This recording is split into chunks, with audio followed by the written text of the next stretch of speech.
Hello and welcome.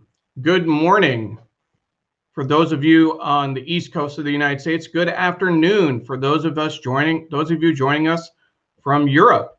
Our guest, Elaine Sciolino, is based in Paris. She is a contributing writer and former Paris bureau chief for the New York Times and has been based in Paris, in France, since 2002. Our host, of course, is Sri Srinivasan. He's been the host of the New York Times Read Along for 5 years and counting. In fact, our 5th anniversary is coming up in October. My name is Neil Parekh. I am the executive producer and guest host of Sri's Sunday New York Times Read Along. We're live on Facebook, Twitter, LinkedIn, and YouTube. For those of us watching on Elaine's page and the page for the Seine, welcome for the first time. We're so glad that you were able to join us today. Please make sure that you click play on the video. If you're seeing it in a timeline and you write a comment, we may not see it. You have to actually hit play, both on Facebook and on Twitter. Please share, please comment, please mention your friends so they can join us as well. And now, without further ado, we're going to start the show with our traditional scene from the Upper West Side of New York City. Sri, what are we looking at over there? Hold on one second, Sri. There we go. We had a lot of noise before. So, Sri, what are we looking at over there? Well, I can tell you that's not the Seine. That's the Hudson River. And that's not Paris. That's New York City. This is two great cities that we're going to talk about today, New York City and Paris. And we're going to connect both of them. We're on the Upper West Side, and you're seeing a sleepy Sunday in New York. In the distance is Central Park. And there you see Midtown Manhattan. This is all the Upper West Side, Midtown Manhattan. In the distance is the new successor to the World Trade Center. And you see these tall, skinny new buildings are all along 57th Street on Central Park South that you see there. Many of the buildings you may not recognize because they just come up in the last couple of years. And there's the Hudson and there's New Jersey. And we always like to say everything's legal in New Jersey from Hamilton. And just great to have everybody here. Please tell us where you're watching from. And Neil, we should share with everyone your big news. Sure, I'd be happy to. My big news this week for folks who don't know is that on Friday was my last day with United Way Worldwide. As many of you know, I worked with United Way for 5 years at their headquarters in Washington, D.C. I worked with a local United Way of Snohomish County in Everett, Washington for 4 years before that. My 9-year career there ended, and I started a new chapter. I can't tell you how thrilled I am to be joining Sri and Digimentors full-time as the Vice President of Events and Communications. I'll be overseeing all the production work that we do, our social media, our marketing. We have a great team, and that's really why one of the things reasons I joined and I was able to make this leap is I knew exactly who I was working with, and I knew the work that I'd be doing. I knew our projects, but more importantly, in addition to the team members, in addition to some of the great clients that we have, I really have to take a moment to give a shout out to Sri. And I've said this a few times, but I've known Sri for 25 years. Our families have been friends. I, in fact, knew his father before him and met him at his wedding for the first time, met Sri and Rupa.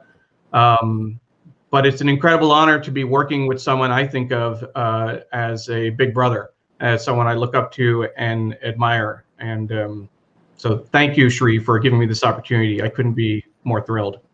Wait a minute. I'm the big brother? Wait, I didn't realize this. I'm older than you? A little older, a little less hair, a little more seasoned, if you will. But the work that we've been able to do together and the work that we plan to do with our incredible team is just, I can't wait. I can't wait to get started. I was planning on starting August 17th.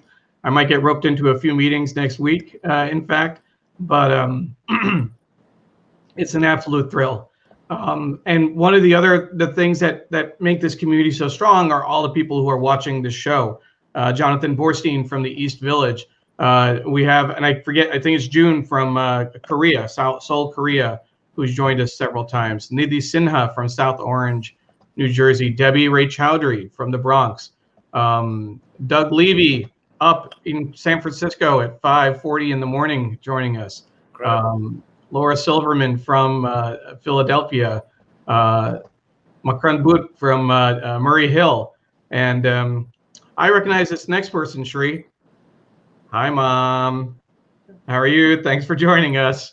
Always. Thank you, Mom.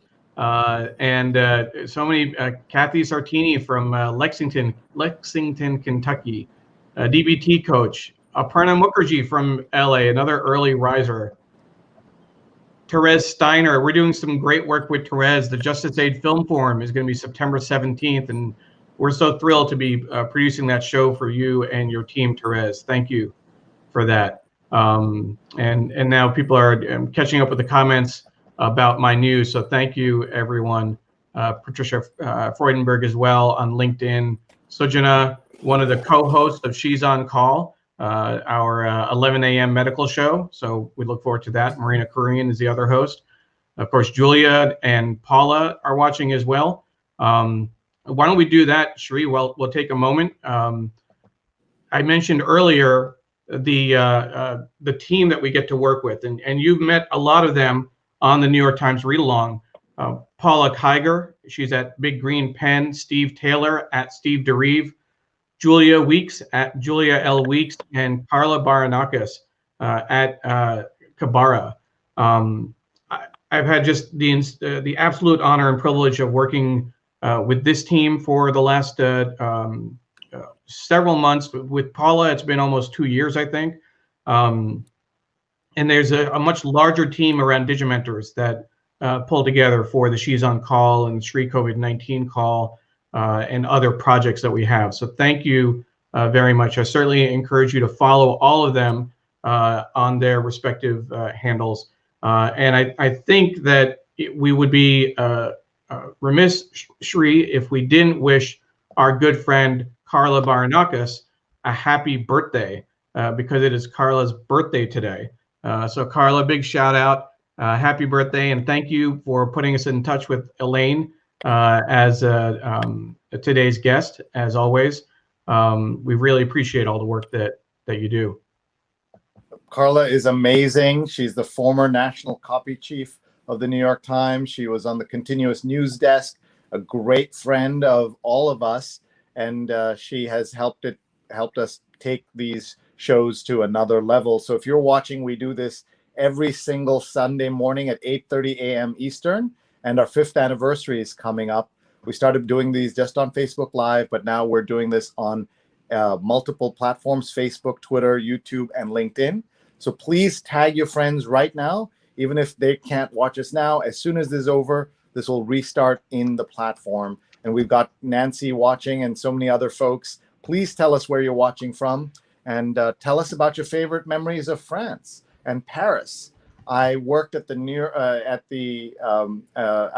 Metropolitan Museum of Art, where we celebrated France in so many ways, and I had the honor of working with my colleagues at the Louvre and the d'Orsay and other museums. And one of the highlights of my life was spending time in the administrative offices of the Louvre and talking to the deputy director and others about social and digital media. So we love Paris. We were going to be there in April this year, and of course we didn't get to go.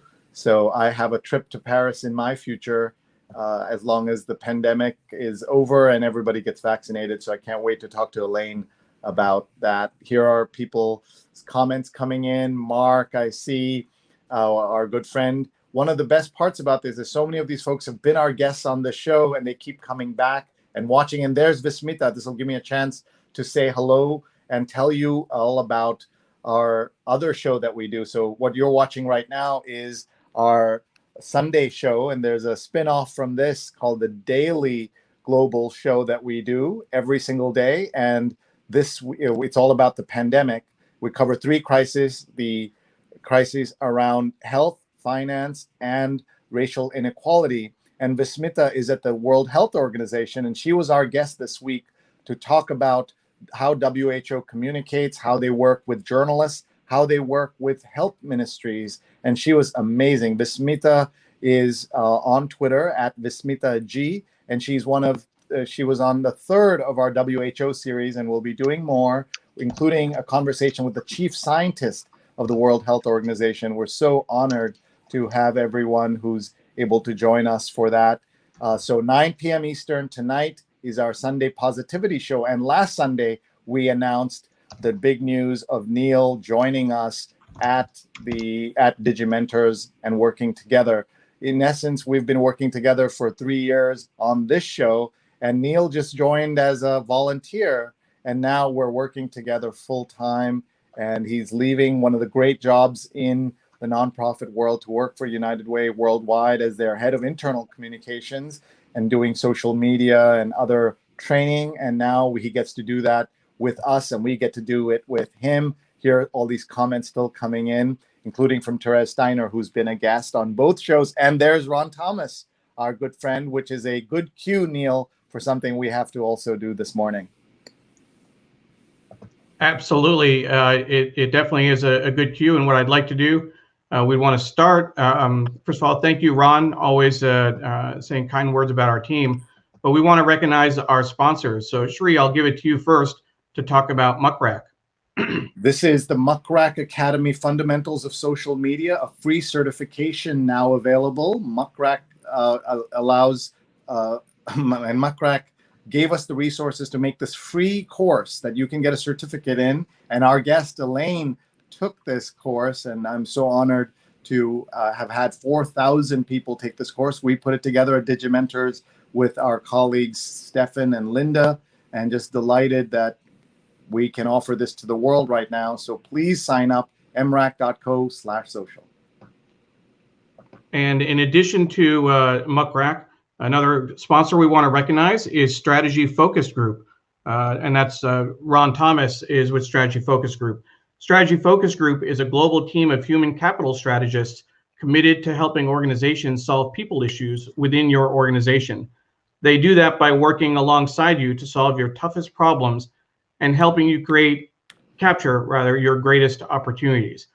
Thank you to Greg Gallant and Mike Schneider from Mukhrak and Ron Thomas from Strategy Focus Group for your support of the New York Times Read Along. This is one of the great developments over the several months ago. Earlier in the year, we started getting sponsors for this show to help support our work, following up on the work that we did with the Bombay Shirt Company last year.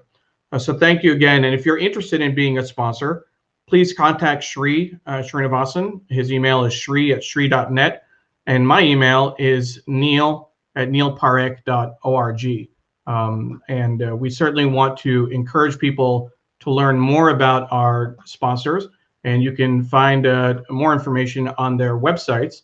And we will give that to you right there. Their websites are readalong.link/Mukhrak and readalong.link/Strategy Focus Group. So please visit their sites and learn more about them. Thanks, Neil. And thank you to our sponsors. And if you would like to be a sponsor, please do get in touch. We'd love to hear from you and have you participate as well. So let's before we get Elaine to join us. So if you're just tuning in, our guest today is the former Paris bureau chief of the New York Times. She is an awesome writer whose work I've been reading for so many years, and just thrilled that she'll be with us in just a minute. Before we do that, we just want to show you, I'm using my newspaper cam over here, and just show you what's in the paper today, and we'll read the front section together. The cover of Arts and Leisure is Masks, Partitions, and Godspell, the first professional musical staged since the start of the coronavirus. We'll talk about that. Metropolitan cover is Black, Pregnant, and in Greater Peril. Under COVID-19 has underlined the stark racial disparities in maternal health care in New York. Look at this, sweatpants forever. I'm wearing sweatpants right now, and that's the cover. The Sunday business cover is, let's see, how do you feel about, let's see, what is this? It says Talkspace has issues. How do you feel about that? It's a kind of investigative story about some issues happening at Talkspace, one of the big apps. Here's the book review cover about Isabel Wilkerson's big book called Caste, The Origins of Our Discontents. Real estate cover is Where to Land in the New Suburban Flight. So it's giving you instructions on how to leave New York City and other cities, as some people are doing. Don't Fence Her In. This is about Katie Hill moves beyond a scandal that led to her exit from Congress less than a year into her term. An anonymous professor turns out to be a hoax. So we've got to read that to understand what that is. The Sunday cover is about Donald Trump. Where do Republicans go from here? And I believe this is where we will talk about Maureen Dowd's column. There you go. This is a very controversial article because of the wording that she used in a couple of places. And finally, the at-home cover story is We're Embracing All of Summer's Warmth. And this is that the section that was put together after coronavirus to bring together things like they took the travel section and folded it in elsewhere. So they made a new section. It's called How We Live Now at Home, with cooking and other tips in here as well. And here's the front page of the New York Times. And to help me read this, it is an honor and thrill to bring onto our screen Elaine Sciolino, the former New York Times Paris bureau chief. There she is on the screen there. You see her. We'll be talking about Paris. We'll be talking about her work. We're talking about the amazing honor, the award that she got from the people of France. And we look forward to hearing her thoughts. Please share this right now with your friends as she joins us. Hello. Hello. Good morning where you are, and good afternoon where I am from a very, very hot Paris. Paris is always hot, but now you're talking about the temperature, and we are just thrilled to have you here with us. I know Neil and you were up late New York East Coast time as Neil was prepping the show with you. And this is one of the things that people don't realize, how much work both our team and our guests put into being on this show. And we're grateful to both of you for putting in that effort. Thank you, Shri. Go ahead. Go ahead, Elaine. I have done dozens of these different iterations of Zoom or Blue Jeans or whatever. And I have to tell you, I have never had so much TLC as I have had from you and your team. Here, at 3 o'clock in the morning, your time, Neil is teaching me how to reply on Twitter. And Shri, because of you, I took your extraordinary Mukhrak tutorial. And I'm surprised you didn't, also say that this is a triple congratulations this week, because we have Neil starting a new job, Carla's birthday, and my getting the certificate from your awesome school. And I now know what a thumb stopper is. And anybody who doesn't know what a thumb stopper is better take this course. Elaine, thank you so much. Really appreciate that. And before I leave the stage, I want to thank you for the time you put in to make this show. Not just our initial conversation early in the week, making sure we had the materials, but also that great conversation last night, where in addition to talking about Twitter and other things, you promised me a follow-up conversation on work-life balance. So exactly. I'm going to be looking forward to that. Good luck with the show. Thanks. Thank you. Thanks, Neil. And Ron Thomas says, I do 2 interview shows per month. I can't even begin to think of one per week. And the Daily Show, and we hit 150 episodes last night. That means we're 5 months into the quarantine. So we already have a question for Elaine that's come here to say, are you in quarantine now? How is the testing in Paris? Please talk about that and tell us how you are and how you're doing, Elaine.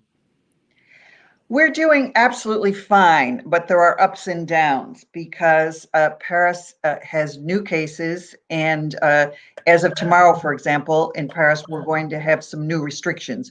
If you walk along the banks of the Seine, for example, if you walk near Montmartre and the Sacre-Cœur Basilica, you're going to have to wear a mask outside. And this is the kind of restriction that is going to be put into place so that we don't have a terrible second wave.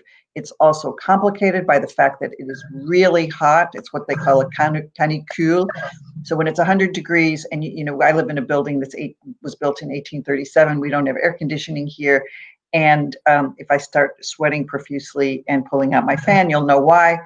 But it makes it harder, especially for the elderly or people elderly who live in nursing homes who don't have air conditioning.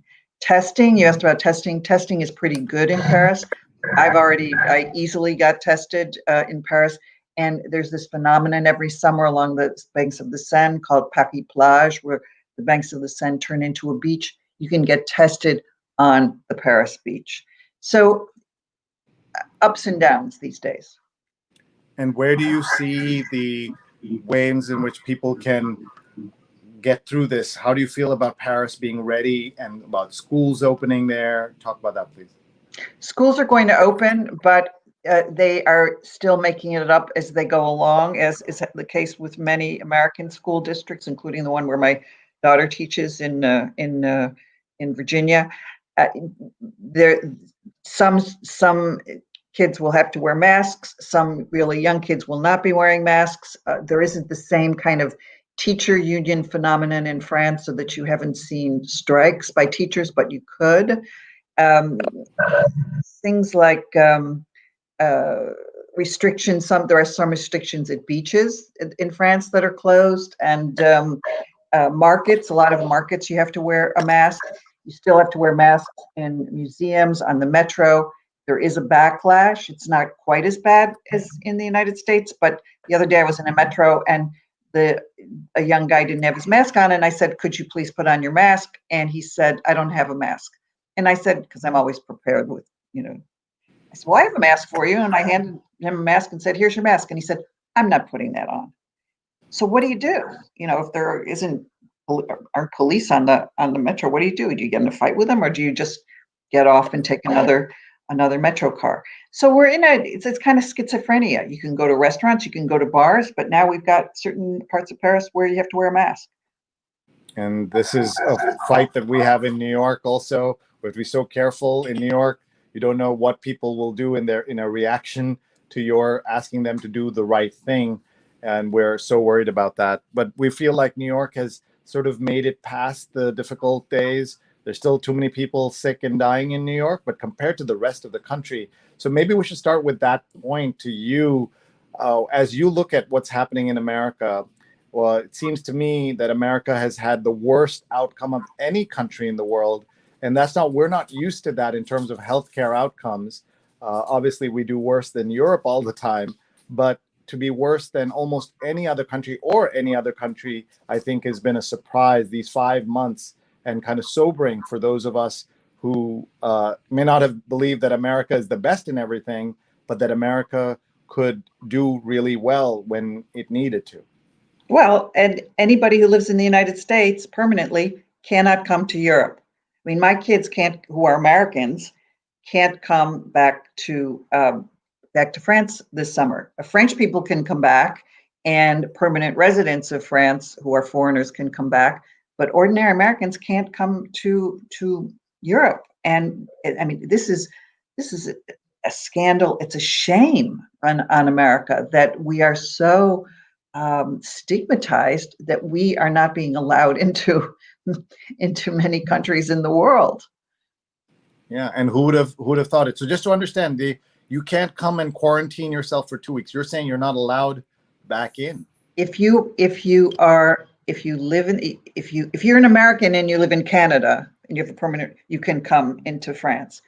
But for most Americans who live in the United States who don't have a permanent residence in France, they cannot come back.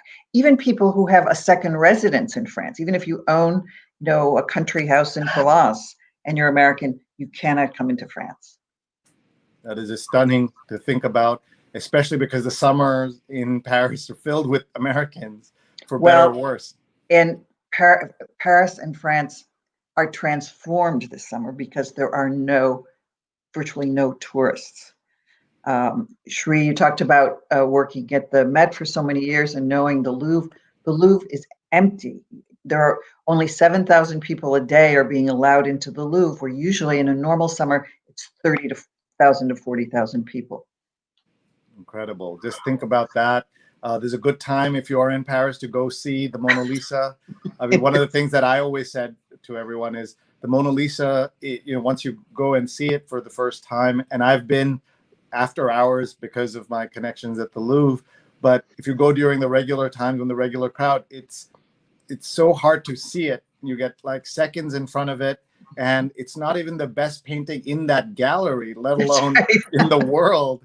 And the tourists drive that, and many Parisians therefore don't go to the Louvre. They don't think of it as their museum because they don't want to fight the crowds. Are Parisians now exploring their own museums? They are. In fact, I've been to the Louvre a couple of times since it reopened, and it's mostly French now. In fact, I did a story, not for the New York Times, but for Departures magazine on the day that the Louvre reopened, and I spoke to a woman who walked with crutches, and she said it was the French woman, and she said it was the first time in her life she ever went to the Louvre because she was always so afraid to go because of the crowds. And so for her, it was a real positive that the Louvre had so many people coming and visiting. That's what a story.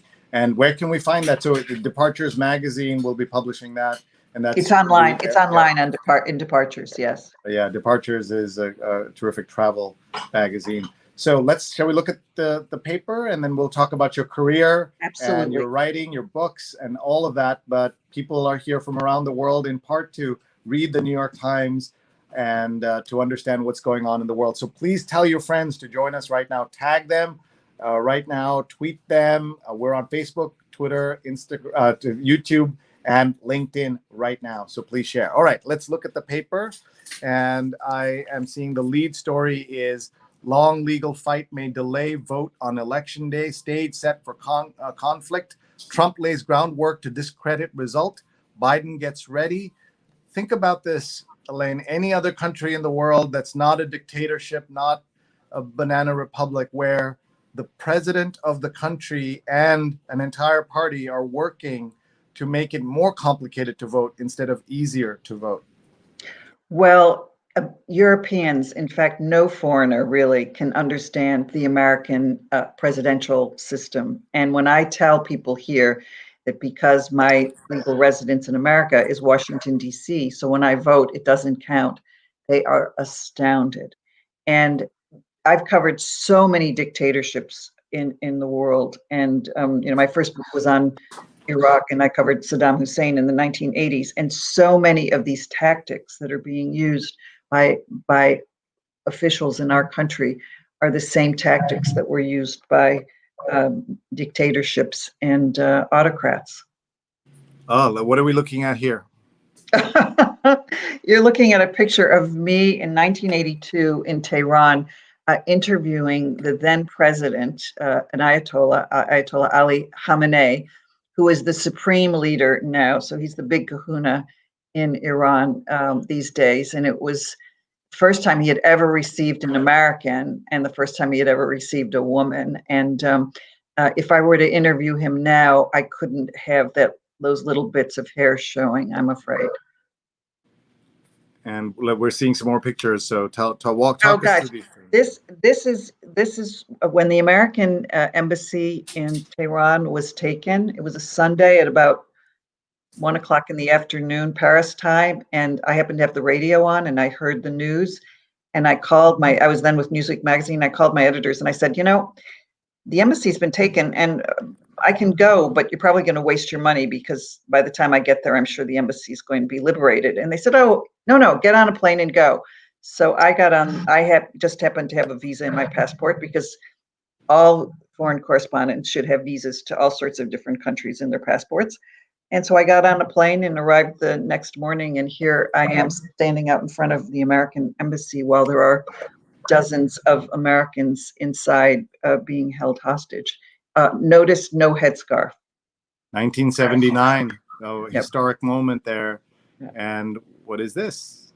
Well, I threw this in because, Shri, in one of our conversations, you said that when you were at Columbia teaching, that so many of your students wanted to become foreign correspondents in Paris. And I wanted to illustrate to all of them that it's not always like that.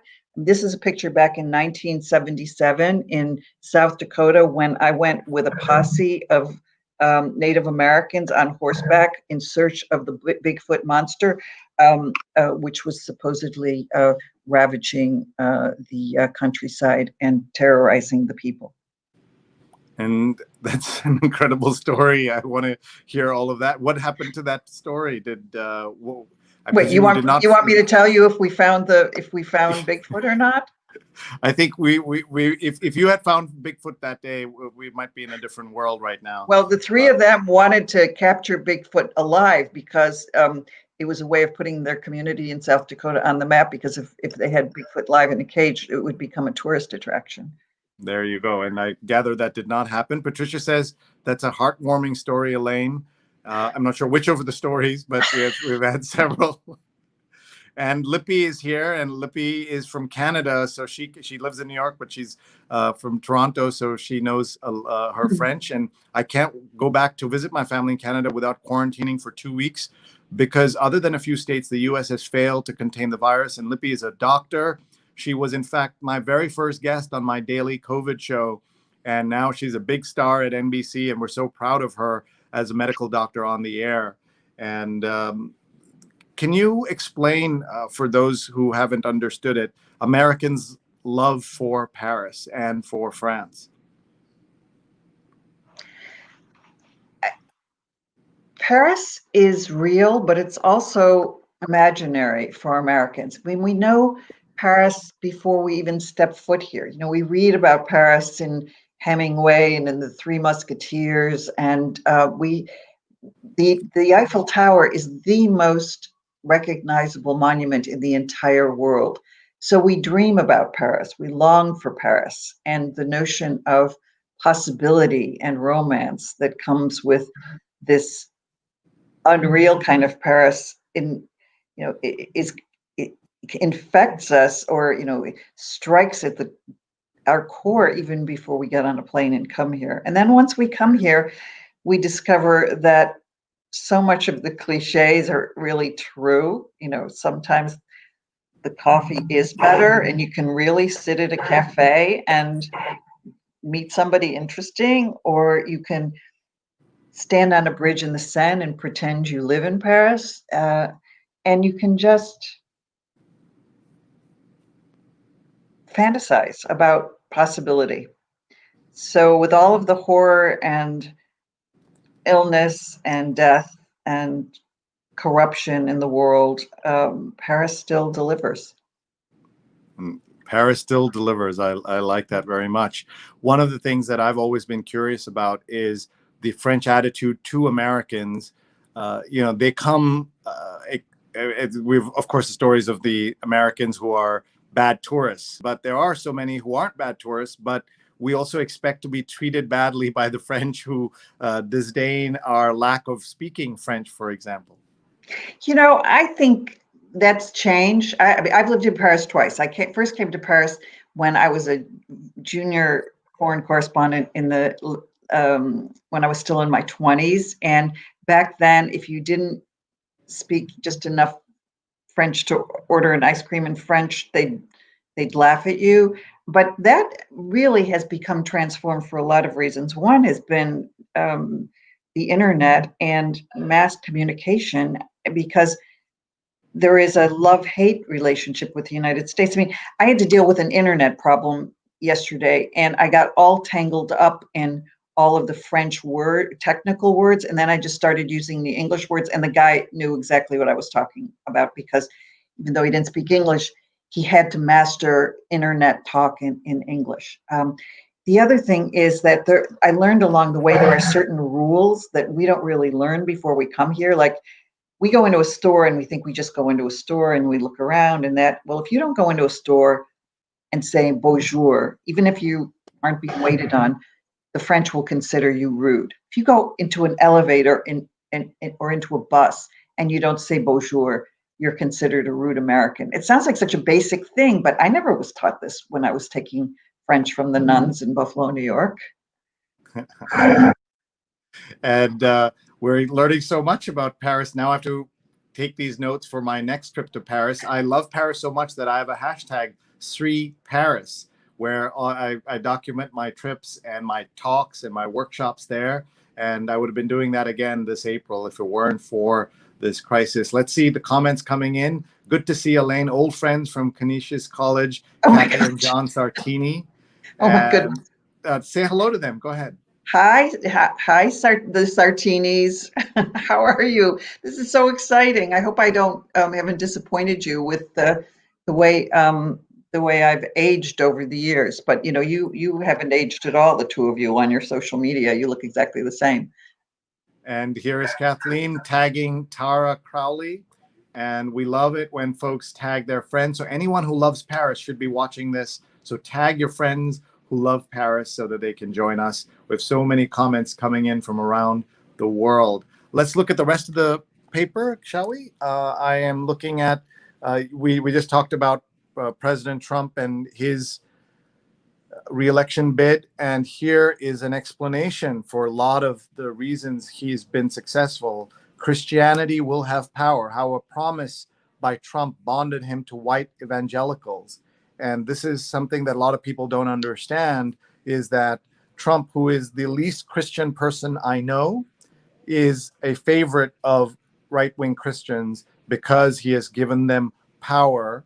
And he has also delivered on a promise that a lot of people see in the Bible, that they may be imperfect vessels that God may choose to be delivering perfect power and perfect leadership. So that's what you're seeing here. And I think, Elaine, for French folks, where secularism is held to such a high standard, this must be jarring. Yes, because the French really have no respect for the American use of religion in political life. You know, they don't understand even something as banal as "God bless America," that often politicians will say at the end of a speech. They don't understand, asking God for forgiveness for a sin and doing it in public. Religion is something that should be private in one's life, so that manipulation of religion for political purposes is looked on as what they would call dégueulasse, or truly a bad and just bad form in every way.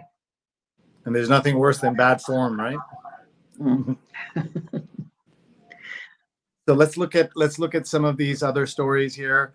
$600 dries up and decisions are wrenching. Keep car or buy food. Consequences spiral. This is such a shame. This is happening anywhere in the world, but we do not expect this to have happened in America, and it's going on. As COVID hit, the world let its elderly die. Just think about that sentence, and that's just not about America. It's about the world. That's a story out of out of Brussels. And you're seeing the reporters' names right on the screen there. And behind the curve, the forgotten population, and a new cash cow for farmers, turning the chores into clicks. So Morgan Gold streams videos from her Vermont poultry farm. And Diane Delfino says, "Hello, Elaine, distant cousin from Buffalo." Hi, Diane. Wow, this is great. So tell me, before we leave the front page, I'm just showing you the front page here and the paper, what does the New York Times mean for the world of journalism? What was it like to work there? What did it mean to you to be Paris bureau chief of this particular institution? Well, first of all, I love that you still call it the paper, and I love that you have the print paper in front of you, which is a dying breed in France. I mean, I'm sitting in front of me with two different newspapers, So in case we want to look at front pages here. Yes, please. Yeah, well, we love to do that. Yeah. Yeah, we are the only people in our entire building who get print newspapers, except for the lady across the way who gets a Christian newspaper delivered every day. But we're the only ones who get Le Monde and the Financial Times and Le Parisien, which is a daily newspaper about Paris, and the Figaro, which is a little bit to the right. And it really says something about the way people get their news. People don't look at a news outlet as a paper. The New York Times is still the gold standard, and I think that it has become enhanced in its reputation over the last several years, as so many other newspapers withdrew their foreign presence in Paris and in Europe. There aren't that many American newspapers that still have correspondents here. The New York Times, the Washington Post, the Wall Street Journal do. Certainly Bloomberg does, and the wire services. But when I first came here a million years ago, you had, first of all, the International Herald Tribune was a huge operation all on its own, with its own readership. You had all the secondary newspapers, the Boston Globe, the Chicago Tribune, the Philadelphia Inquirer, the Miami Herald, the Atlanta Constitution, all had correspondents here. That's all changed. And so the New York Times, in a way, with the Washington Post and the Wall Street Journal, but I would put us in a category by ourselves, really, really is number one. And any door will open to you if you call up and say, I'm so-and-so from the New York Times. Let's talk a little bit about the Herald Tribune, the International Herald Tribune, which was its own operation. And I got to go and teach and do some workshops there and work with the team. Stephen Dunbar, who ran the International Herald Tribune, now runs the international part of the international edition of the New York Times. What about that relationship, and what did the Herald Tribune mean to Paris and to the world? Well, the Herald Tribune historically was its own newspaper, and it had its own correspondents, its own columnists, and its own identity.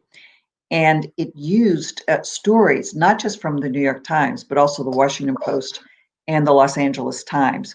When the New York Times bought the Herald Tribune, that meant that it had a monopoly, and it created a new branding of the IHT, as we call it, so that it became an adjunct or a sister newspaper to the New York Times. But over the years, people stopped reading the Herald Tribune and started going to the New York Times website, because for years when I was here in Paris, you had to file an IHT story, but you closed it at 8 o'clock at night. You could file your New York Times story until midnight and be closing it at 2 o'clock in the morning. So that for anybody waking up the next morning, was it better to get the paper IHT delivered to your home, or was it better to click and read the New York Times? And so gradually the whole way in which we got information shifted, and the IHT became no longer the unnecessary purchase. And that's how, I guess, the Times took over the IHT and became what it is today globally, with the print edition that's available around the world. But I grew up, my dad was a diplomat, we lived in different countries, and we relied on the IHT to get American news and American cartoons, which the New York Times doesn't have. I don't know if the International New York Times carries the old IHT cartoons. Yeah. Well, it's interesting you say that about being a diplomat's son, but in those days, you couldn't get the New York Times or the Washington Post, or it was pre-internet days. So the International Herald Tribune was the international English language newspaper in the world. It's one of the reasons I stayed at Newsweek magazine as long as I did, because I could have a global impact working for Newsweek, because it was distributed in 150 countries, where the New York Times, for example, was not. Right, and so that was another way of looking at that. And Yes. my former student Kim is watching, and Kim says, "Hi, Sri. Unfortunately, I'm in the office this afternoon, so I can't listen along. Terrible speakers hidden under the desk. Hope you're having a nice Paris discussion with Elaine." And Kim is a dear friend, and she arranged multiple events for me in Paris over the years. Therese says, loved the International Herald Tribune. I found my first Paris apartment in its pages, read the Cincinnati Reds scores, and mail was then delivered 2 times a day. Well, some people found their spouses on the International Herald Tribune too. So let's keep going with the paper. I'm just going to leave the front page and look at this day in history. 6 Nazi spies die. 1942. This was the lead story. A headline from the paper. 6 Nazi saboteurs who arrived in the United States from U-boats with a mission to attack civilian infrastructure were executed in the electric chair in the District of Columbia. 2 other members of the plot were given prison sentences. When the men rowed ashore in New York and Florida in June 1952, they were armed with explosives to wreck U.S. war industries, the Times reported. A member of the Coast Guard helped foil the plan, and when he confronted 4 of the infiltrators on a Long Island beach. A forgotten episode of history, and the fact that they were executed, and that happened also quickly, June to August, in the middle of the war. And often I wonder, Elaine, how America would have reacted if this was a war invasion of another country, of a military power or an alien power, instead of this invisible virus. And would America come together for that? They're not coming together for this. Well, you can say that of you can certainly say that of Europe. I haven't been in the United States since February.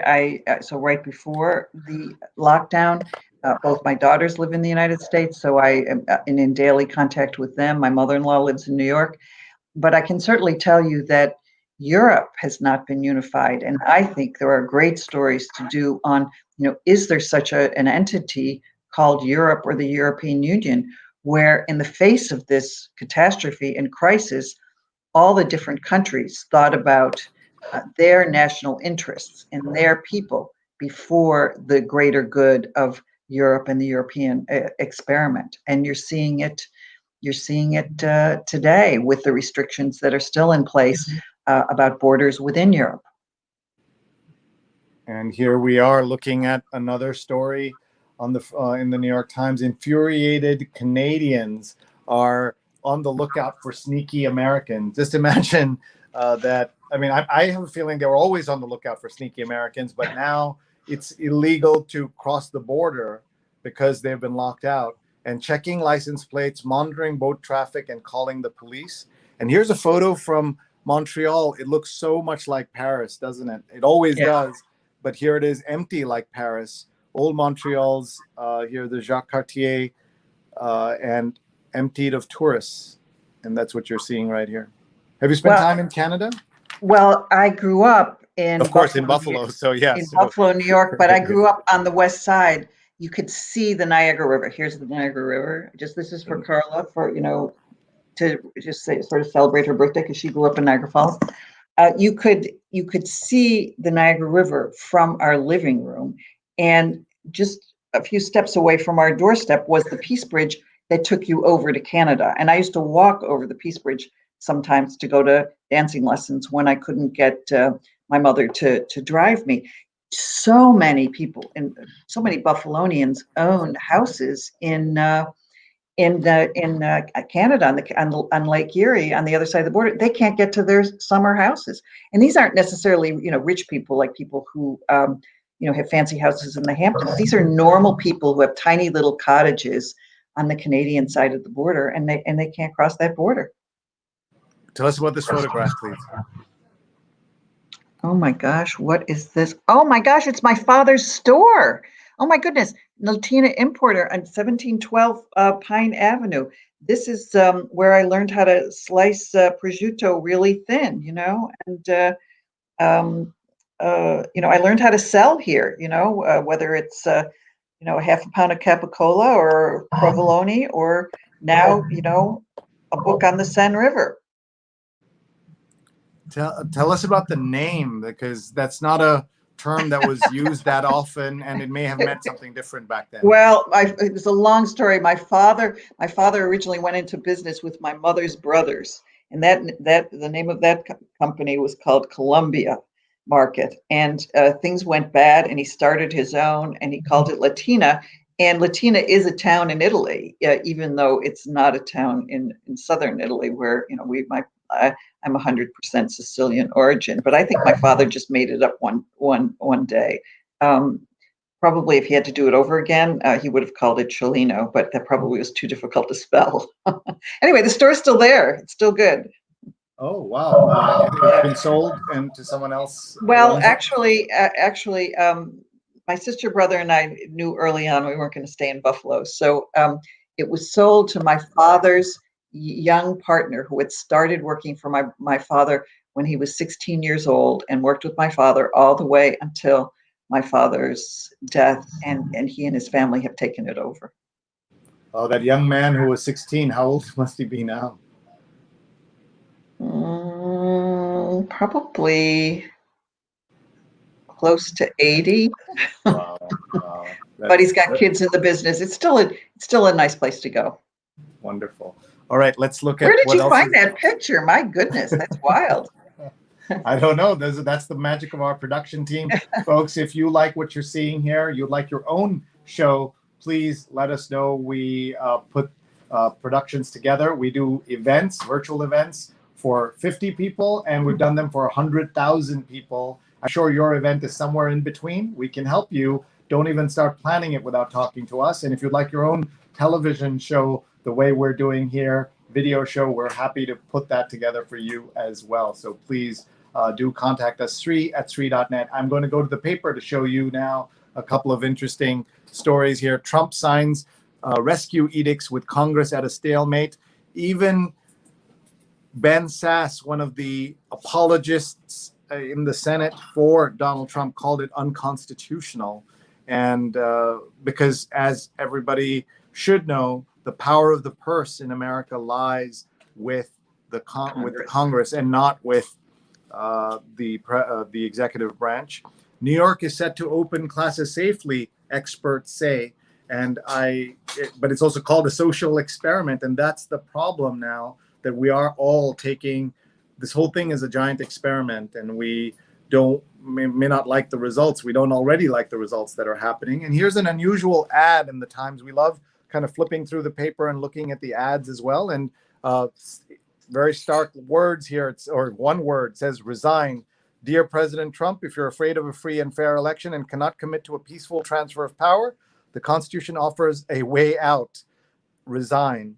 And it lists all the ways in which they feel that he hasn't assured folks that there will be a peaceful transition. And this is from something called represent.us, or represent us. So I'm not familiar with this. Mr. President, you can be sure we'll continue to defend our great democracy no matter who sits in the Oval Office. So this is one of the things where there are a lot of new brands that are coming up during this election, and what they're doing and what this is about, you'd have to do some investigation on your own. And who's Len? Len says hello and hope you're doing well. Maybe it's Lenny Sciolino, maybe. Yeah. And here's that article, How the World Let Its Elderly Die, and Yes. reports from around the world. So sad. This is in Brussels. That's where all of this is set. But there's reports from around the world about what happened, and just so sad that this would be the case. So it's not true that Europe didn't have its own share of problems. It started in Italy, where the first cases were reported, and then obviously in places like Belgium, there were problems for a long time. Well, it's also interesting. Yes, it's interesting to see the comparative numbers. Just for fun, I went and looked at the numbers, and in Belgium, per million deaths, it's 851. In France, it's only 464. Although in France, like in Belgium, a horrible percentage of the deaths happened in the elderly population living in nursing homes. In France, about half of the deaths have been people who lived in nursing homes. Here's my friend Apurva Mandavilli, who writes in the science columns of the Times. Even asymptomatic people carry the coronavirus in high amounts. So important for us to understand that. Yes. Amid the stats and protocols, poems speak to the soul. And this is from Portsmouth, New Hampshire, in the city's COVID newsletter. And look at this, grim milestones. U.S. caseload surpasses 5 million, leading the world. Also this weekend, Brazil records its 100,000th death. Yeah. This is the international section. So all of that was Corona International, and the Times is still doing its other international coverage. Near busy UK port, Brexit augurs asphalt purgatory. A nightmare vision of 2,000 trucks idling at a site being called the Farage Garage. So this is all the impact of Brexit. What if the French felt about Brexit and what it means? Has it made France more powerful? Its businesses better, the economy stronger? Will it not?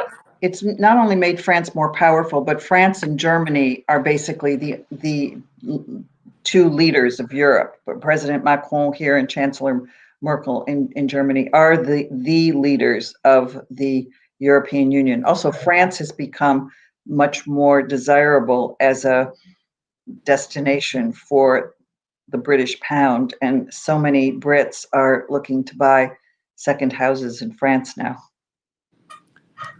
And Britain voluntarily gave up its leadership, as we Yes. know, by doing that. Yes. This is an unusual story that involves Italy and Napoleon's youngest sister. Do you know about this story? About a tourist who went to northern Italy in an art museum and got too close to a reclining Pauline Bonaparte. Yes. What is the story and what happened? I'm trying to decipher. The tourist sat on the foot of the statue, and part of the foot came crumbling off, and so the statue was defaced. But the tourist has been very remorseful, and there will be some kind of resolution of it. But it underscores that you've got to have perimeters around everything, every single statue, and you've got to have guards everywhere. And one of the problems with the COVID crisis is that all of these kinds of rules have gone out the window as we're trying to figure out, how do you open museums? How many security guards do you have? Where should they be placed? And I've even seen that in the Louvre, where there are huge rooms in the Louvre that don't have any security guards. And I'm thinking, where are they all? So everything's being affected in so many different ways in our lives. Here's a story out of Kerala, India, where my parents live. Pilot, storm, and notoriously perilous runway are cited in fatal India crash.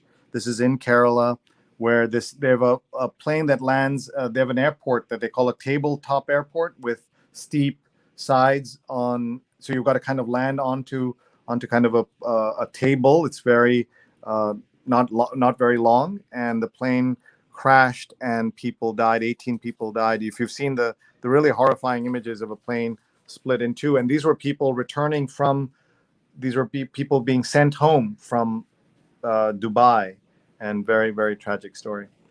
Biden puts an old friend in charge of picking his new partner, and this is about Chris Dodd and his helping select the new vice president. Well, what do you make of the selection process? And we know it's going to be a woman because that's been announced, but who it'll be, any thoughts on all of this? Oh, I used to cover the Senate Foreign Relations Committee and the Senate Intelligence Committee when I was based as a correspondent in Washington, when I was chief diplomatic correspondent and then correspondent in charge of the CIA. So I got to know both Biden and Dodd. And despite all of their flaws, and we can get into all of what their flaws are, I feel very comfortable having both of them trying to move our country forward. Here is how Trump's trip to Mount Rushmore fueled rumors over Pence's job. This is about the very popular, at least in South Dakota, governor of South Dakota, Christine Nome. I'm not sure how to pronounce her name, and that's Mike Pence. So there was rumor that maybe Pence is going to be dumped so that he can be blamed for the coronavirus task force and all the problems. And adding her, she's 48 and governor of South Dakota. Let's see what else is going on in the news. Democrats hold edge as battle for Senate majority becomes a knife fight, and hoarding charges in a mask case. So we have people not wearing masks, and then we have people keeping too many masks. And I just mentioned my mom, and there she is. Mom's watching from Kerala. Love you, Amal. Love you, Acha. Sorry that we're not together in Paris. That's where we like to be, or at least in India. And we are looking at evangelicals and a 2016 promise. And that's all that matters to so many people. A New York Times documentary, I guess, Father, Soldier, Son. And it's on Netflix right now called Father, Soldier, Son. And this is an ad from Netflix about a New York Times documentary, I guess. It's nytimes.com/Father, Soldier, Son. And Trump wants the U.S. to get a cut out of any TikTok deal. This is another strange thing. Folks who love this president and love conservative business principles have been standing by as he insists a private company sell to another private company and then pay the government. If Barack Obama had suggested anything like this, there would have been riots in the streets. But that's what they're doing and accepting here. Berkshire Hathaway rebounds with profits after a first quarter loss. This is about Warren Buffett. And let's look at the obituaries. So one of the things we got to do this week, Elaine, is talk to the New York Times obituaries editor, Amy Padnani, and she's promised to come on this show. I'm obsessed with the obits. Tell us about any of the obits that you've had a chance to work on. Well,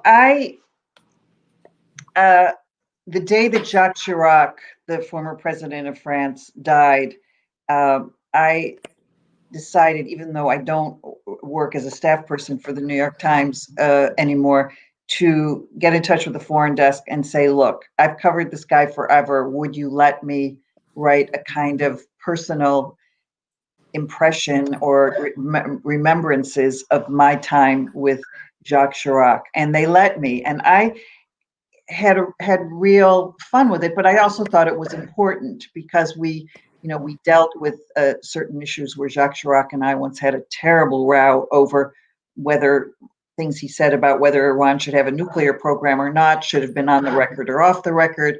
And we also had a lot of fun when, he gave me my first hand to kiss, and I realized that no American president could ever do this with an important female journalist. And I just wanted to put all these together. So I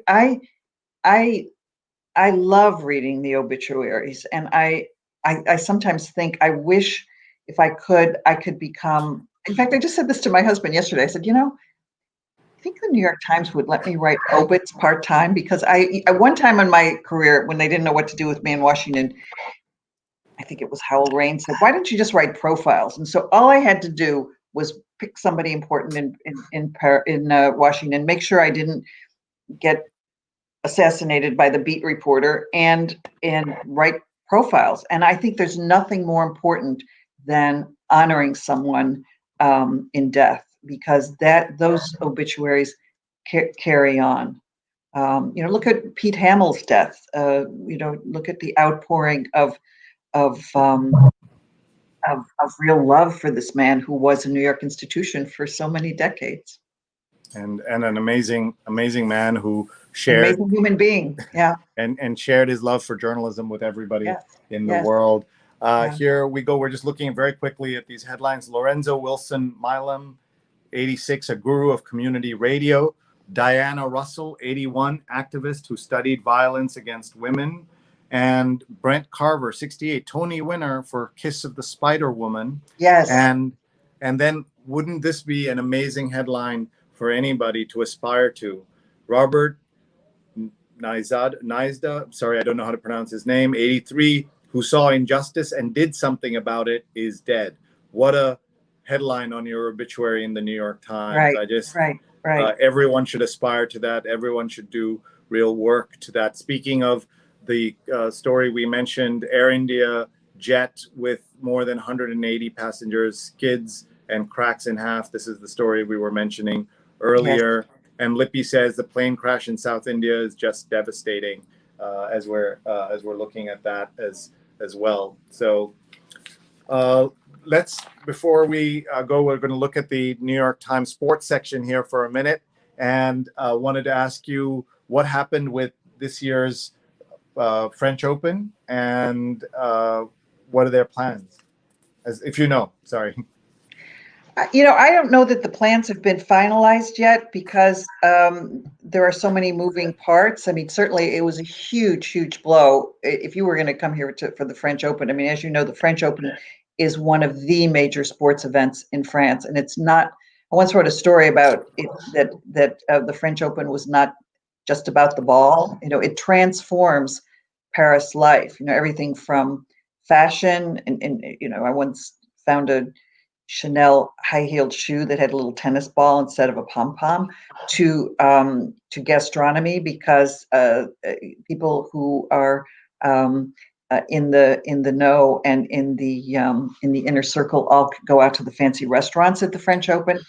So it's part of the larger mourning of the death of certain rituals that happen every single year. Thank you. Here is a story about Europe super clubs, the coaching resumes overrated. Zidane, who is a hero in France because he helped win the World Cup. What is it like being Italian American and having an Italian last name in Paris? They expect you to have lots of opinions on soccer, don't they?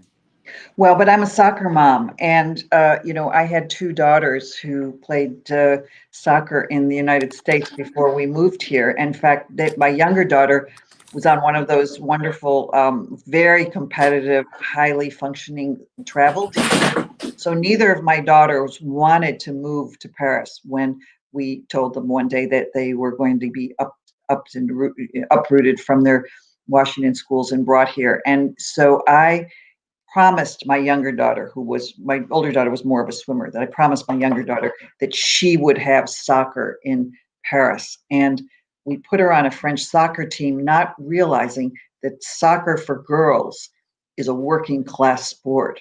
So I ended up taking her with my husband, driving to all the really difficult banlieue or suburbs and hanging out with all the tough truck drivers or taxi drivers or postmen, because these were all the guys who didn't have sons, so they came out with their daughters. And my daughter learned how to swear because she was so good. They put her, even though she was 12, they put her on the 16 and under team. And all the girls smoked. They cursed at the coach, and so we learned a lot about France in those days. Thing for a reporter to be able. So we root for France in the World Cup, I have to tell you. Yeah, I believe it. And do you have an Italian team that you like? One of the clubs? No, whereas I'm 100%. I'm 100. Well, except if the Americans are playing. If Americans are playing, always the Americans first. But if we get really to the crunch, we get, to the finals, it's always the French. Yeah. All right. Well, let's talk about your book. So tell us about it, please. Well, I've written 5 books altogether, 2 books on the Middle East, 1 book on Iraq, 1 book on Iran, and 3 books on France. And the most recent one is called the Seine, the only river, the river that made Paris. And it's kind of a journey from the Seine, from its origins, its source in deep Burgundy. And this is the part of Burgundy that has more cows than people. This isn't the fancy part of Burgundy with the great wine. All the way from there, all the way to the sea at Le Havre and Honfleur. And it's a longish river. If it were a straight river, it'd only be about 250 miles, but because it curves so much, it's about 500 miles. So it took a lot longer to write this book than I thought it was. But, rivers are all about discovery. And I wanted to write this book because a friend of mine once asked me, when I was lost and I didn't know what I was going to write about next. He said, "What brought you joy and comfort when you first moved to Paris?" And I thought about it and I thought, you know what? The river. And I decided to celebrate the river in a book. And what are things that would surprise us about the Seine? One of the things that surprised me was that at its start, it's not really a river. It's just a tiny little spring that bubbles up from the ground and doesn't look like anything except little bubbles, and that it has to be channeled with man-made channels into a river, and it grows along the way because it picks up all these other tributaries. And tell us about the reaction you got to the book. The paperback is coming out in a few weeks. But Yes. What was the reaction to an American writing about the most important French river? It was accepted because my last two books were well received in France and were both translated into French, which is sometimes very hard for an American author or an Anglophone author, because the French want to think that they know everything about their own country.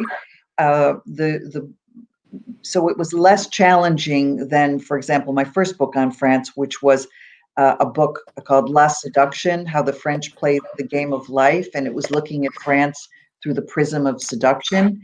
And then my next book was The Anatomy of One Street in Paris. So this was a natural follow-on. This was Life on One River. So I went from Life on One Street to Life on One River. Love it. So we have a video that we want to show you. Oh, good. To discuss. So tell us set this video up for us, please. Well, this is a video that's going to take you into the heart of Paris, and let's look and see what it says and shows. It took a bridge to make a city. Henry IV made it happen. He built the first stone bridge, the Pont Neuf, starting in 1598.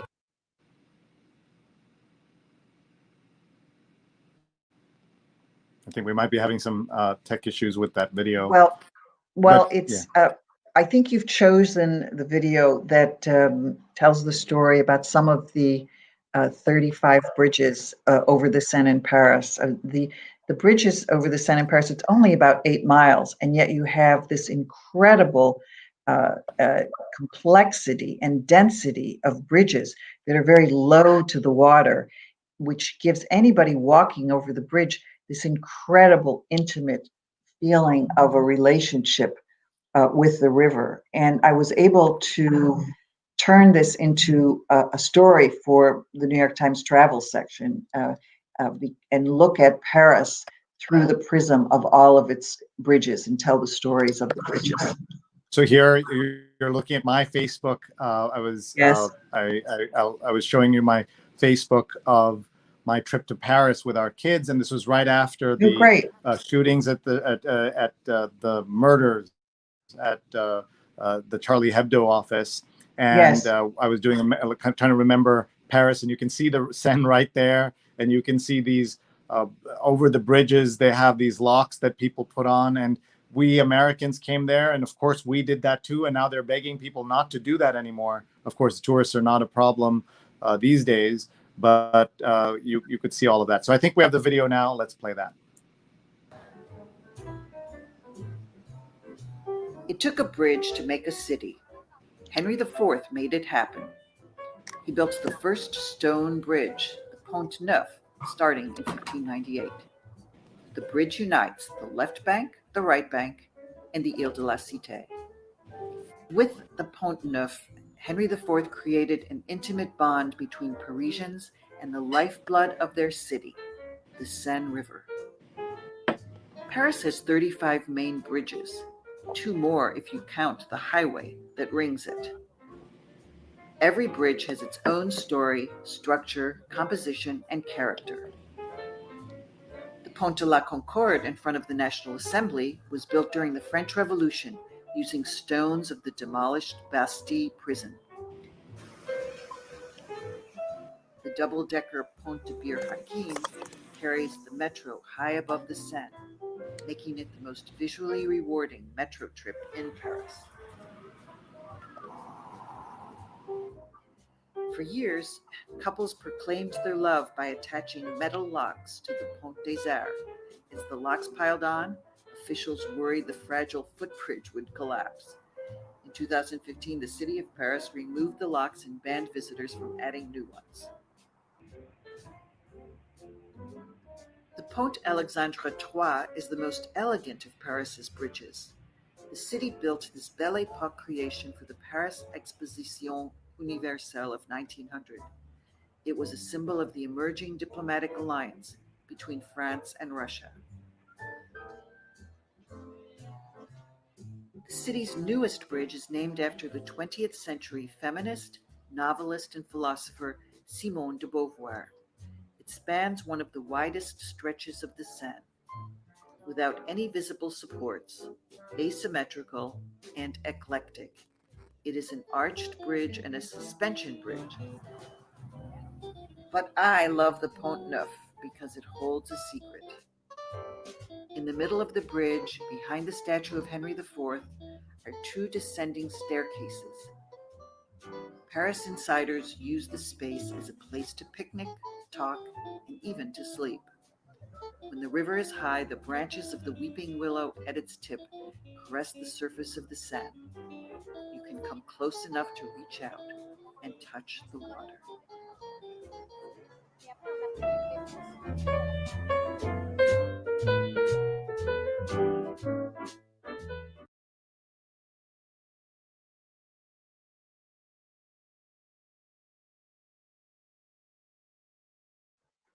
And we'll show some of those. They said it was wonderful and how much they enjoyed reading it, and they felt like they were with you on the in Paris and traveling the Seine with you, which is so super cool. Tell us about one thing that surprised you, in addition to what you already mentioned about that the way in which tourists see France, see the river versus the way locals see the river. I love that secret at Pont Neuf, so we've got to explore that the next time we're there. Well, tourists don't really know about the secrets of the Seine, and what I tried to do in this book was tell some of the secrets and some of the secrets that I discovered. I mean, when I started out with this book, I had absolutely no idea that the Seine is considered a holy river. Because at the source, there was once, more than 2,000 years ago, a temple, a healing temple, a Gallo-Roman healing temple devoted to Sequana, who is the goddess of the Seine. In fact, the word Seine comes from the word Sequana. And pilgrims would come from as far as the Mediterranean and what's now the English Channel to be cured, to be healed. And they would either bring with them or have made in the different artisan shops that were at this extraordinarily big temple votive offerings, so that if, for example, they had a hand ailment, they would have a hand crafted and throw it into this healing basin. You know, if it was a childless couple that wanted to be fertile, they might throw a sculpture of a baby into this basin. And for me, it was a revelation to realize that there was a real cult of this goddess. And so I got so obsessed with this goddess because I found the statue of this goddess in a little visit. You've got the statue up. The little visited museum in Dijon, the archaeological museum, that I launched a whole campaign to try to get a statue of her built somewhere along the Seine. I mean, here we've got a little Statue of Liberty on the Seine, right outside of Paris. So why not a statue of Sequana to watch over us. And I think in this era where we all need some healing, that Sequana is more important than ever. We only have about 20 minutes left, and we have the whole paper to cover, but we can't avoid leaving this section of our conversation without talking about a very special honor that you received. That's incredible for anyone, but a young girl who was born and raised in Buffalo to one day grow up, become one of the world's leading journalists, international journalists. What a journey. So let's talk about that honor. Well, if you can believe it, the French government decorated me chevalier or knight of the Legion of Honor, which is the highest honor of the French state. And some people laugh at it. You know, some French people think that it's given out like bonbons. And here I am in New York at the residence of the ambassador to the UN and my close friend, Gérard Aho, who I've known for a million years, and one of the best diplomats from any country ever. And he said to me, Elaine, I'll give you a party. And, we wanted to do it in New York because my mother-in-law, who's elderly, couldn't come to France. And he said, you can invite up to 200 people. So I invited 192. So we had a huge party at his residence. And as I said in my speech, for me, it was kind of like the combination of winning a Pulitzer and a César and an Oscar all in one. And I know the Times is, very particular about things that people can accept when they're Times reporters, right? So this is obviously something that you were able to do. So that's great that they let you, that you were able to make this happen. What an honor. The only other person I know personally who's ever won this is Philippe de Montebello, the former director of the Met, the legendary director of the Met. And is there some kind of gathering of the knights, the chevaliers? There's really not, and there really should be, Shri. So maybe what we can do one of your shows, and you can invite all sorts of different honorees, and we can kind of like have a party with us all in a virtual way. And there's my wife Rupa, who's a big Francophile. She says, "Wow, congratulations! It is so impressive." And maybe we can do a virtual event with all of you. That would be amazing. Rupa and the kids are up on a Sunday morning, so you can hear I'm in the kitchen living room area, so you can hear the Sunday morning noises. You can also see our fan in the back. Tell us how hot it is in Paris right now. It's probably up around to 99 degrees right now. And as we live in an apartment building that was built in 1837, we have no air conditioning. And I think we are the only people in our entire building of about 24 residents who are in Paris. Everyone has fled the city. and we will go on vacation in 2 days' time. Patricia says, Elaine reminds me of Doris Kearns Goodwin, the legendary historian. That's quite the compliment. So that's nice to see. Let's look at some more stories here in the paper. This is the back of the New York Times Sunday Review. Calls with Our Dying Father. Photographs and text by Ron Haviv, who is a photographer and filmmaker who co-founded the Seven agency. This is a very famous photo agency, and I had the honor of moderating a conversation at the launch of the Seven agency with the seven photographers. So this is where we wanted to go. No wrist corsages, please. This is a Maureen Dowd column that got a lot of attention. Have you had a chance to catch up with the story? Yes, I have, and full disclosure, Maureen is a both an old colleague and a very close friend, and we both started at the paper together as Metro reporters at the same time, and she was very quickly put onto. I was doing.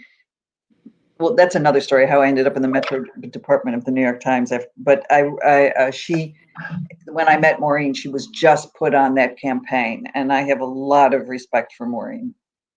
And the controversy about this was some of the, I don't know, is it inelegant wording where it said something like this is the first time in 36 years that a man and woman are on the ticket together, when, of course, There was. That was a mistake. That she just, she made a mistake, and that's all there is to it. And the thing about Maureen is she takes responsibility, and you put in a correction, and you move on. And one of the things that is so hard for journalists these days at the New York Times is this instant reaction where you make a mistake, and it's kind of like, I mean, I was brought up Catholic, as was Maureen. It's kind of like a mortal sin, and even when you go to confession, there's always going to be a little bit of that stain there because there's going to be a big correction note. But so many of our safety nets that we used to have at the New York Times are not there, and so I have, I don't excuse Maureen's mistake, but it happens to all of us.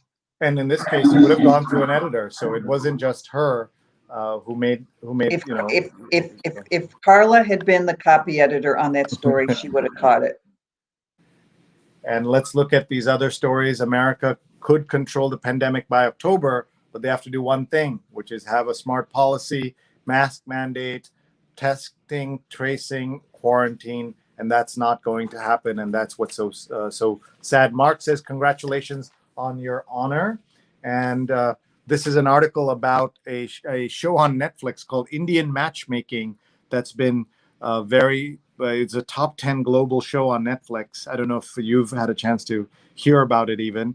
And we did an episode on this show, and we had thousands of people watching from around the world about matchmaking. And you wrote a book about how Parisians live their lives, or the French live their lives. And has love changed in the age of the internet in Paris or in France the way it has in the rest of the world? Yeah, there's a lot more all this online kind of stuff and match.com and all the rest, but I'm a big believer in person. Just go and sit in a cafe and look around, and something interesting may happen. But then I'm someone who, I met my husband on the Long Island Railroad. So, I believe in. Here's a song that changed music forever, a blues hit that gave voice to outrage at violence against Black Americans. Opinion piece by David Haydu, the music critic for The Nation, and my former colleague at Columbia Journalism School. And the song is Crazy Blues, featuring the singer Mamie Smith. And I want to read that story when I get a chance. Waiting for a viable vaccine. Do you imagine that you won't travel again till you get a vaccine? I will travel again. I mean, part of my issue is, having been a war correspondent, you go to places where other people are not going. People are coming out of the country and you're going in. And I will probably go back to the United States sometime in the fall, no matter what. Really? Just as I, went into Lebanon when the borders were closed, and, through Israel and through shelling, and got to Beirut, because that's what one does. Yeah, I will. Yeah, I've got my daughters there, and I got my mother-in-law there, and they can't come here. So. Well, we look forward to maybe having a distant coffee when you're in the U.S. and if you get to New York. And I would also say that we should reflect for a second about the big story out of Lebanon this week. Yes.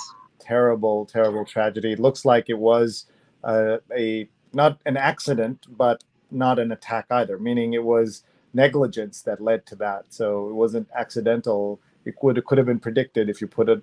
I haven't seen the latest reporting, but is that correct? Yes, it's part of a pattern of the failure of Lebanon today. And I was surprised to see today's New York Times front page and to see that it was a reefer. It really, I hope it comes back onto the front page, because it's emblematic of what's happening to so many countries that are becoming failed states, when Lebanon really was for so long, had turned a corner and had become a success story. Well, we should just clarify for those who might be wondering what you mean by reefer versus what a reefer is. Oh, I beg your pardon. Yes. Instead of a full story on the front page, there are 5 stories on today's front page of the New York Times. It's a little reference at the bottom that says, of the bottom of the front page, that says you can find, with a little tiny little summary, you can find this story on page 15, X. But yeah. the New York Times reporting out of Lebanon has been absolutely brilliant, and I hope that that there continues to be a real interest in giving this story a lot of space. I hear you. We're looking now at the stories in the at home section. And one of my jobs here is at home. I live with 3 terrific cooks. And so I don't have to cook a lot, but on Fridays is my day. And I've been using one of the 5 dishes to cook from the at home section every single week. And so I'll have to decide what we do this Friday, whether it's going to be chicken zucchini meatballs with feta. We have 2 vegetarians out of the 4 of us in the house, so we have to adjust that. Chili oil noodles with cilantro. That sounds great. Lemony shrimp and bean stew, slow cooker salsa verde chicken, and cheddar scallion dip. How's your cooking? I'm okay. I learned how to cook from my Sicilian grandfather, who lived in the same house as us, and he used to cook in the basement. So I would go down there and learn from him. And then, of course, my father having the Italian food store, we learned that. But so if you're vegetarian and you want my grandmother's Sicilian caponata recipe, I'm happy to send it to you, Shri. And I'll just have to say that one of my happiest eras at the New York Times is when I was writing a once a month letter from Paris about food. It was just, I thought, why did I work, covering diplomatic crises in Washington for so many years when I could have been writing about food? And here's some photographs. Tell us about these. Oh, this is a photograph my younger daughter Gabriella took at the little cheese store in our neighborhood. And one of the great things during confinement is that the Rue des Martyrs, which was the subject of my book on the only street in Paris, has so many food stores. And even though everything was closed in Paris except for essential businesses, food stores were designated essential businesses. So all the little food merchants on my street stayed open. So we had a fish store and butchers and 4 bakeries and 2 cheese stores and a Greek épicerie and Italian épicerie. And we ate well. We are showing, and tell us this picture. Well, this is what I was saying earlier about Jacques Chirac. I go in with Roger Cohen. You can just see who's a columnist at the New York Times behind, and I go in and I shake Chirac's hand, and then he takes it and he kisses it. And I thought to myself, this is the opening of my book, La Seduction. Could an American president do this with a White House female White House correspondent? The answer is no. The answer is no. Yeah. And here's the cover of the New York Times Magazine, Sweatpants Forever. And even before the pandemic, the whole fashion industry had started to unravel. What happens now that no one has reason to dress up, or at least from people like to wear nice tops on Zoom calls, but after that, we don't know. It's not clear what people are wearing, and we don't want to know what people are wearing below that. And it's transformed the way people have dressed, even in Paris. People are dressing much more casually. Yes. Yeah. One of the things. You know what is like the in shoe in Paris? Birkenstock sandals. Oh my God! The fashion gods must be ashamed that that's happening in Paris. I used to tell folks who didn't understand that even the TSA agents in Paris, meaning the airport security, dress so much better. The uniforms have a style and a panache that you don't see in other countries, and that's because of the way people pay attention to style in Paris.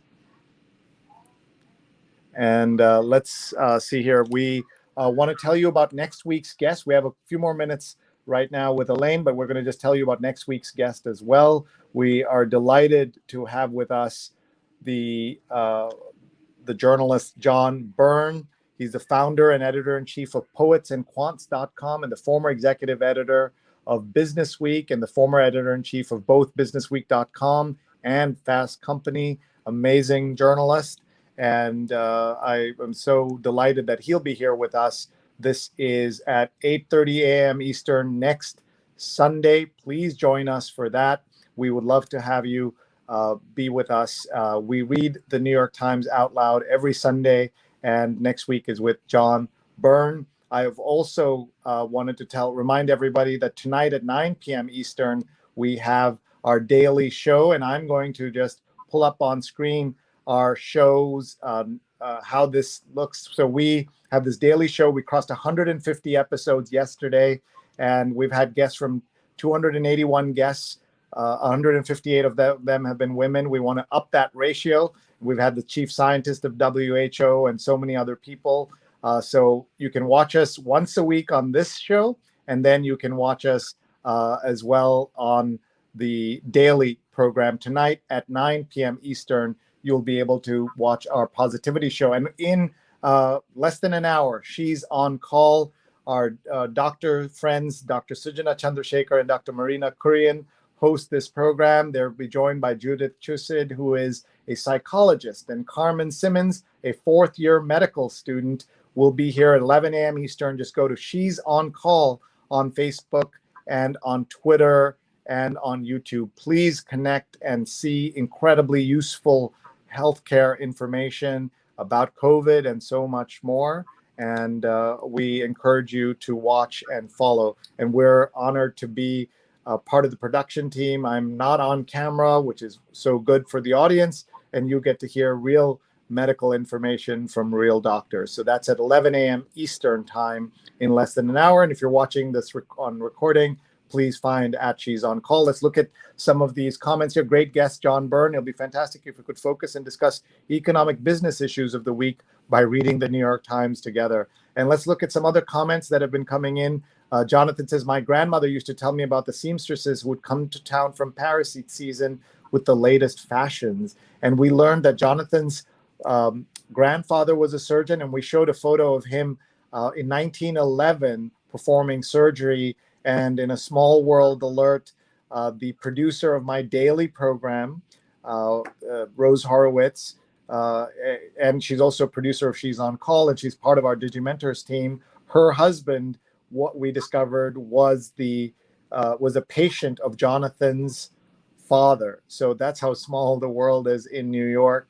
And let's see another set of comments that are coming in. And here's a picture of, wow, Neil, what a production! How great your production skills are. He's a surgeon in this, Jonathan Borstein's father. Jonathan's watched 150 of my episodes, 150 of them, and of course watches the Sunday read along, but has also been a guest on the show. And if you like what you're seeing here in terms of the production values, this is not a Zoom call, as you notice, right? We make television here, and we put on a show, and we'd love to put on a show for you.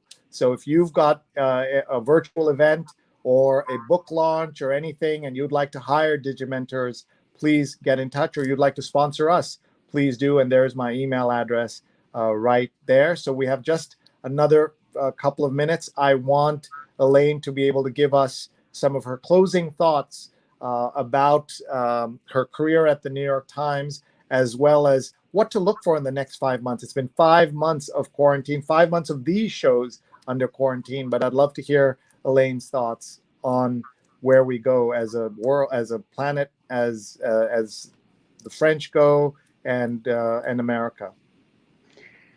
We're entering the unknown. I mean, we've already entered the unknown, and we thought that we would have some clear light at the end of the tunnel by now, and we've been humbled. I mean, certainly we in France have been humbled. They say there's not going to be a second wave, but they don't know. And it's interesting, Sheree, that when you talked about coming to Paris, you said, oh, when there's a vaccine, and you expressed surprise that I would come to the United States, even with COVID-19. So we're dealing with the unknown in a whole new way. And I think it makes us, or I'll speak for myself, it has made me much more cognizant of the importance of family and friends and what I call the partage, the sharing. And, why did I write my book on the Seine? Why did I write my book on one street in Paris? It was because I was creating contact with the other and wanting to tell the stories of the other.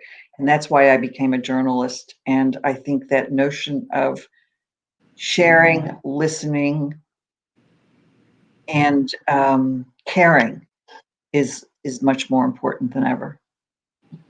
certainly is. Let's look at that book cover again. Tell us about that book. Oh, that's the book that I wrote about my one street in Paris. So I went from writing about the anatomy of one half-mile street in Paris to one 500-mile river. So the river book was much more ambitious, but both of them are celebrations of the communities within these spaces. And your book is coming. The Seine book is coming out in paperback on in September, at the end of September, but it's available right now. September 29th, and I'm just really I'm really proud of it, and it's a happy book that is a book of sharing stories. And that's what we need in this times. But you can get it right now on Kindle and Audible and all those platforms. So please check out the Seine, the book about the Seine. And even Jonathan had said that he loved the book. So before we go, tell us about your what are you working on now, and what are the kinds of writings you're doing, and how can people find you on Twitter? You're on Twitter, of course, as well. Well, you can find me on Twitter as I start to put into practice some of the wonderful lessons that I learned on your incredible tutorial. Because I'm going to be very humble and say I'm new. I'm a zero when it comes to Twitter, but I promise that as a result of having taken your course and now having talked to Neil, that I'm going to get much over the next few weeks. So thank you so much. Where can people find you? Also, your website. Tell us about your website. I have a website. I have a nice website, and I have wonderful videos. The video that I always have students working with me because it keeps me sane to hire young people. And a young woman named Sophie Stuber did that video. But I did all sorts of videos about the Seine, and they're all on my website. And I still do Facebook. I do Instagram. I do Twitter. My daughter Gabriella, my younger daughter, took a lot of the pictures from this in the Seine book. My husband took some, and so it was a family kind of enterprise as well. And I still do some writing for the New York Times and for other did a story for the Smithsonian, and I'm right now thinking of the next book. So excellent. Well, I was going to say that one of the things about being a journalist is you're always looking for your next story, even as the current story is still being read, and that's what I was going to ask you about book. But you're well, there's a great story. There's a great story, the Champagne Crisis of France. I know it sounds flippant, but when I was reading the front page of today's paper about the how farmers are trying to make a living these days, this is not an effete story just about that there's too much champagne sitting in the fancy champagne houses. The growers, the actual farmers who grow the champagne grapes, cannot sell their champagne grapes this year, and they haven't decided on a price yet. There is a glut of champagne on the market, and huge numbers of farmers could really suffer and maybe go out of business. So so I don't know enough about this, but is champagne's not like wine, where you're making the bottles for many decades into the future? Is that correct? So that's why. Well, you are, but you have to sell the grapes. You got to do something with the grapes, otherwise they rot on the vine. So right now we've got a crisis because there's no agreement on the price for the grapes that are on the vine right now, and this is going to affect people's lives. And there's a chapter in my Seine book about a champagne grower, and I got to learn a lot about champagne. Here's Will Wright's question. It's in French, so you can read it out loud. If I can read it, let's see.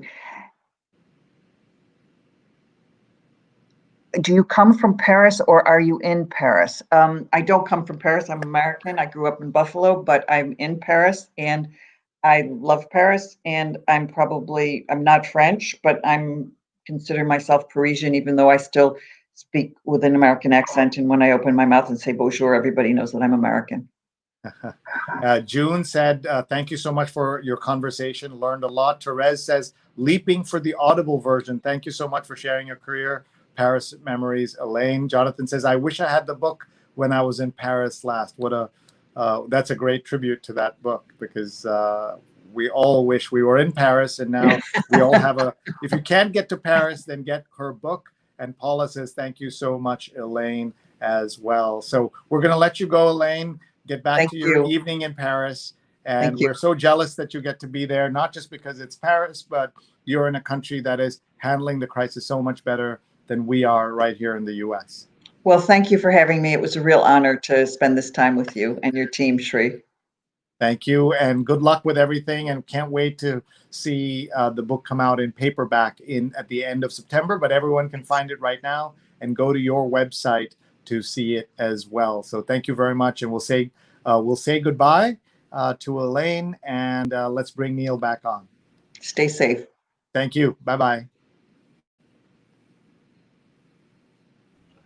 Hey, Shri, how are you doing? I'm good. I'm going to let you take over so that I can turn off my camera here so that we can talk. So go ahead. Absolutely. So thank you again for everyone joining us on today's show. Elaine Sciolino was just a great guest. Really enjoyed the conversation. That video was great. It was great to see people's comments about Paris and their memories of that. And we can definitely wrap up. We have a great guest, as you mentioned earlier. Next week, we have John Byrne, who will be joining us.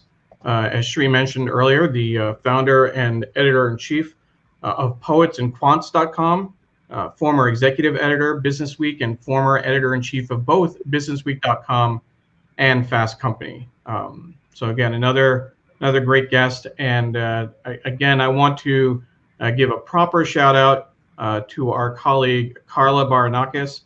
Her name came up several times during the show.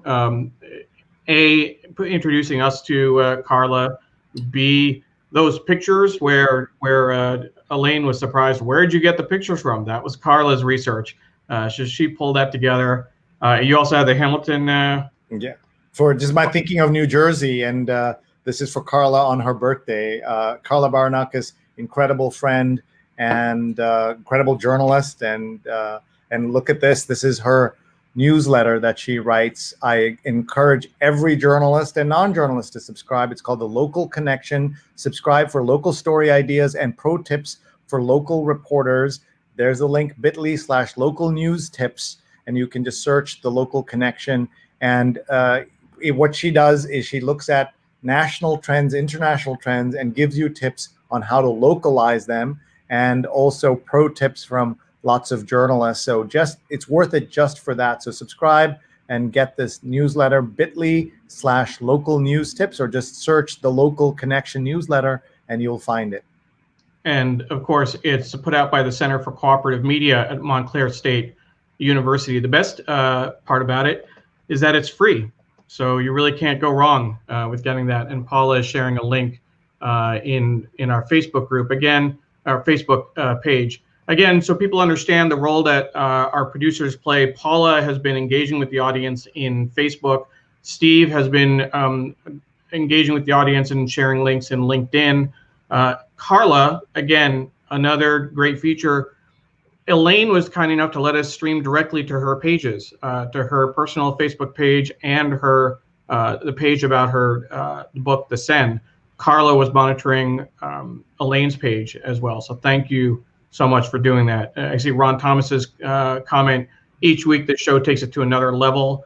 Always a great learning opportunity. Thank you, Ron, for your support of the New York Times Read Along from when we saw you at Shri's in December. Ron had been a longtime guest, longtime viewer based in Dubai, but he'd watch it from wherever he was traveling from. And then he was in New York. He was able to join us after a memorable New York Times Read Along with Stephen Kaplan at the Museum of the City of New York. And then a week later, Ron was a guest on our show. I think it was probably 2 weeks after that he signed up to be a sponsor. So that's a pretty good arc. And he still watches every single week. And I think he's doing his walk 7 miles a day. He listens while walking, which is great. What a great community we built up here, Shri, and great supporters. And take us to another level now that you're working full time officially. We're together now as a business and Digimentors.group, and this entire team is just part of our Digimentors team. We have about 20 people. We're doing big events, small events, consulting, and I'm so proud to be part of this group. And it all started with you just stepping up to help a friend as I was kind of fumbling along with the New York Times read along, and you were just a viewer and you stepped up. And that's one of the lessons that in this pandemic, that if you are interested in something, do it, even if you're not going to make money or get fame or anything, but just do it because of your interest, and you never know where it's going to go. And now we've built this global community, and you're working with us. It's a real honor to have you on full time with us, but also an honor to work with everybody on the Digimentors team. And Laura says happy birthday to the amazing and resourceful Carla Baranakis. Absolutely. With that, I know you have to get ready for She's on Call. Again, as a reminder for folks, at 11 a.m., you can take a short break and then join us at 11 a.m. for She's on Call, hosted by Dr. Sujana Chandrasekhar and Dr. Marina Kurian. Their guests this week are Dr. Judith Chuzit and Carmen Simmons. Carmen is a fourth-year med student, and Dr. Chuzit is a psychologist. Should be another excellent conversation. That show is produced by our friends Rose Horowitz, Vandana Menon, and Julia Weeks. With that, Shri, I think we can call today's show a success. Let's thank our sponsors one more time. Let's thank our sponsors, absolutely. Yeah, I'm actually going to just do the first sponsor and then step away so that I can play your role at She's on Call. And this is the show that the course that Elaine was kind enough to mention a couple of times, Mukhrak Academy's Fundamentals of Social Media for Journalists, PR Pros, and everyone. It's a free certification, and Elaine has a certificate, and so can you. mrac.co/social. 4,000 people have taken this course. I hope you will too. And big thanks to Mukhrak Academy for making that possible. And with that, I'm going to just come back on screen for a second to say goodbye to the team, to Elaine, who was awesome, and to our production team and everyone who's watching. Please join us next Sunday at 8:30 a.m. Eastern, and then every single day on my social channels, Sri on Twitter, @Sri on Twitter. On Facebook, you can find me if you can spell my name, you can find me. And most importantly, to find all of these archives, the daily program, the weekly program, please go to my YouTube channel, youtube.com/Sreenet, SREENET, and you'll be able to find all my archives. And tonight, 9 p.m. Eastern is our Positivity Edition with all kinds of great speakers coming up this week, including Parag Khanna, who is a writer and thinker out in Singapore, who was named by Esquire magazine as one of the 75 most influential people of the 21st century. He'll be with us later in the week. So please check in to Sri's Daily Global Show and find us on my socials, as I like to say, and on youtube.com/Sreenet. Hit subscribe and you'll know when I'm live. All right, folks, thanks very much, everybody. And I'm stepping away to go produce She's on Call. See you at 11 a.m. Eastern, live or later. Bye-bye. And before we close, I also want to acknowledge Strategy Focus Group. We mentioned them earlier. In addition to Mukhrak, Strategy Focus Group is a global team of human capital strategists committed to helping organizations solve people issues within your organization. They do that by working alongside you to solve your toughest problems and helping you capture your greatest opportunities. As always, we'd like to thank Greg Gallant and Mike Schneider from Mukhrak and Ron Thomas from Strategy Focus Group for your support. If you would like to be a sponsor of the New York Times Read Along, please email Shri Srinivasan, shri@shri.net, or myself, neil@neilparekh.org. Thank you, and I hope you will join us next week for another great discussion, this time with John Byrne. Stay safe, wear a mask. That's all there is to it. Thank you. Bye-bye.